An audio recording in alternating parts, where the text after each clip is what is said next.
지혜로운 사람은 어떻게 말하는지, 그는 어떻게 예배하는지, 그리고 행복에 대해 어떤 생각을 가지고 있는지를 오늘 본문이 알려주고 있는 겁니다. 먼저 언어 생활입니다. 말의 중요성을 모르는 사람은 없지만 실제 생활에서 말을 잘 다루고 잘 듣는 사람은 많지 않습니다. 말이라는 것은 그저 유창하고 언변이 좋다 해서 그것이 곧 말을 잘하는 것은 아닙니다. 지혜롭게 말해야 그것이 정말로 말을 잘하는 겁니다. 1절에 보면 어리석은 자는 과격하게 말하지만 지혜자는 부드럽게 대답한다고 합니다. 부드럽게 말하면 분노한 사람의 화도 그치게 할 수가 있습니다. 하지만 과격한 말은 화를 더욱 크게 돋굽니다. 4절에서도 같은 이야기를 합니다. 온순한 혀는 생명나무지만 패역한 혀, 곧 거칠고 함부로 말하는 혀는 마음을 상하게 한다고 합니다. 화를 내는 것만이 능사가 아닙니다. 거친 말, 가시돋친 말은 상황을 악화시키고 관계를 파괴시킬 뿐입니다. 그렇기 때문에 우리는 언제나 부드러운 언어생활, 온유한 언어생활에 힘써야 하겠습니다. 그것이 지혜자의 언어생활입니다. 아울러 지혜로운 사람은 입술을 통해 지식을 잘 전할 뿐 아니라 다른 사람이 해주는 이야기나 책망도 잘 듣습니다. 그래서 지혜로운 사람은 말을 하고 말을 듣는 가운데 더욱더 성숙해져 갑니다. 하지만 어리석은 사람은 남에게 전할 지식이 없어 어리석은 말을 쏟아내고 다른 사람이 해주는 좋은 훈계도 거부합니다. 그로 인해 어리석은 사람은 말을 하고 말을 듣는 가운데 더욱더 어리석어지는 겁니다. 다시 말해 지혜자는 언어 생활을 통해 점점 더 풍성한 유익을 누리게 되는데 어리석은 자는 언어 생활을 통해서 해로움만을 쌓아가게 되는 겁니다. 우리는 이것을 알고서 지혜자가 되어서 잘 듣고 잘 말하는 가운데 언어 생활을 통한 유익을 더 풍성히 누려갈 수 있어야 하겠습니다. 여러분, 지혜자는 부드럽고 온순한 언어 생활을 합니다. 또한 지혜자는 잘 듣고 잘 말하는 언어 생활을 합니다. 그런 지혜자의 언어 생활이 오늘 우리에게 꼭 있기를 바랍니다. 다음으로 지혜자의 예배입니다. 8절 말씀을 한번 보십시오. 8절 말씀 같이 읽습니다. 악인의 제사는 여호와께서 미워하셔도 정직한 자의 기도는 그가 기뻐하시느니라. 아멘. 악을 행하면서 형식적으로 하나님께 드리는 제사 예배는 하나님께서 받지 않으십니다. 그러나 정직하고 의로운 자의 기도는 하나님께서 기뻐 받으십니다. 이 말씀은 예배 드리는 사람의 일상생활의 중요성을 가르쳐 주는 것입니다. 정직한 언행과 공의를 따라 살아가는 그런 모습이 있을 때 하나님께서 기도와 예배를 받으시고 그런 사람이 하나님의 기쁨이 되는 겁니다. 오늘 보면 3절에서 말하는 것처럼 하나님께서는 우리 일상의 삶을 감찰하고 계시며 예배하고 기도하는 우리의 깊은 내면을 속속들이 알고 계십니다. 11절 말씀을 또 한번 보십시오. 11절에 보면 스올과 아바돈도 여호와의 앞에 드러나거든 하물며 사람의 마음이리요 라고 말씀합니다. 스올과 아바돈은 죽음의 영역, 곧 음부의 세계를 뜻합니다. 사람에게 전혀 보이지 않는 이 음부의 세계도 하나님 앞에 훤히 드러나게 되는데 하물며 사람의 마음이야 오죽 하겠느냐는 겁니다. 지혜자는 이러한 내용을 잘 압니다. 그래서 하나님께 나와 예배할 때 결코 형식적인 예배나 형식적인 기도를 드리지 않습니다.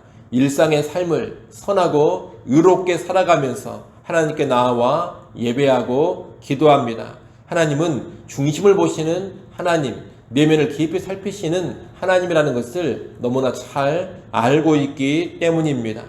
하지만 어리석은 자는 예배하는 행위 자체에만 집중합니다. 어리석은 자는 특정한 날과 특정한 장소에서 드려지는 그 예배에만 승부를 걸려고 합니다.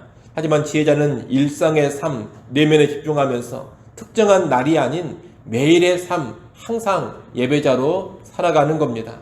이것을 여러분 기억하시고 하나님을 경외하는 지혜자의 예배 생활이 되시기를 바랍니다. 지혜자의 예배 생활은 일상과 잘 연결이 되어 있는 것이 특징입니다. 이를 꼭 기억하시고 일상의 삶 가운데 언제나 정직하게 사시고 의롭게 살아가는 가운데 중심을 보신 하나님 앞에 기쁨으로 나와 예배하고 기도하는 여러분이 되시기를 바랍니다. 마지막으로 지혜자의 행복에 관한 시야입니다. 어리석은 자는 가난과 불행 그리고 부와 행복을 직결시킵니다. 다시 말해 가난하면 곧 불행하고 부유하면 곧 행복하리라, 이런 생각을 한다는 겁니다. 그러나 우리의 삶이라는 것이 그저 물질, 돈에 의해서 행복과 불행이 바로 결정되는 것이 아닙니다. 인생은 그렇게 단순하지 않습니다. 가난해도 행복한 삶이 있고 부유해도 불행한 삶이 있는 겁니다. 사실 행복의 근원은 하나님이시고 모든 복은 하나님으로부터 나옵니다. 따라서 하나님을 경외하며 말씀을 따라 사랑의 삶, 화평의 삶을 살아가는 사람에게는 재물의 양을 떠나서 행복한 인생이 보장됩니다. 넉넉하지 않더라도 마음이 즐거우면 얼굴이 빛납니다. 보통 고난 가운데 있으면 삶이 험악해서 행복을 누리지 못하게 되지만 여호와를 경외하며 하나님의 위로를 받는 사람은 고난 속에서도 마음을 지키며 신령한 기쁨을 누려가게 됩니다. 이런 사람은 15절에 있는 말씀처럼 외적인 환경을 떠나 항상 즐거움이 가득해서 잔치하는 사람과 같게 됩니다. 아무리 가산이 많아도 하나님을 모르고 참된 삶의 목적과 의미를 발견하지 못한다면 번뇌가 가득하고 허무할 뿐입니다. 돈은 많지만 실상 궁핍한 영혼이요, 불행한 영혼이 되는 겁니다.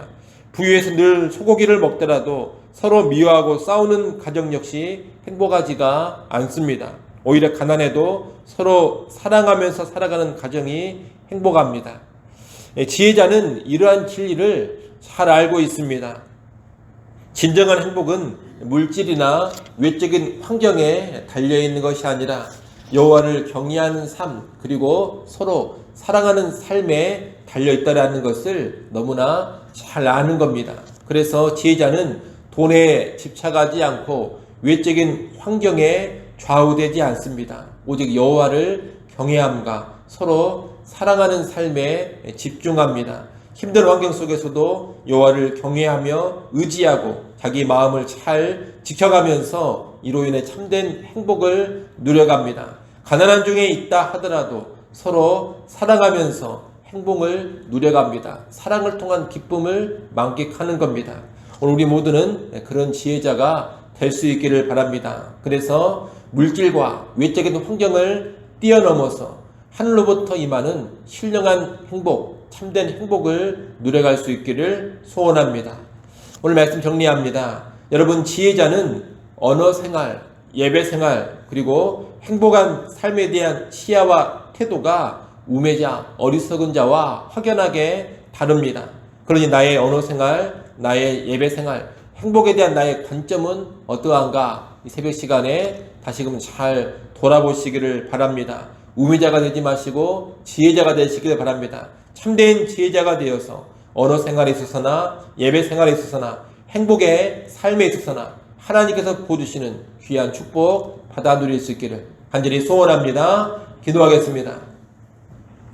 아버지 하나님, 지혜자는 어떤 언어 생활을 하는지, 지혜자는 어떤 예배 생활을 하는지, 그리고 지혜자는 행복한 삶을 어떻게 바라보는지에 대하여서 하나님 말씀을 배웠습니다. 아버지 하나님, 오늘 우리가 진정한 지혜자가 되게 하여 주시옵소서. 진정한 지혜자가 되어서 하나님 앞에서 바로 서게 하시고, 또한 진정한 지혜자가 되어서 하나님이 부어주시는 귀한 복락을 누려가게 하여 주옵소서. 오늘 하루를 살아갈 때에도 언어 생활에 깨어있게 하시고 일상의 삶이 아름다운 예배 생활 되어지게 하시고, 또한 물질과 환경을 뛰어넘어 여호와를 경외하고 서로 사랑하는 가운데 참된 행복 누려가게 하여 주시옵소서.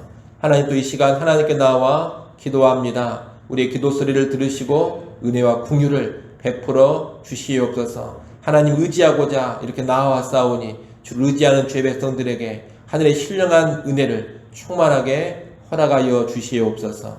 예수님의 이름으로 기도드리옵나이다. 아멘.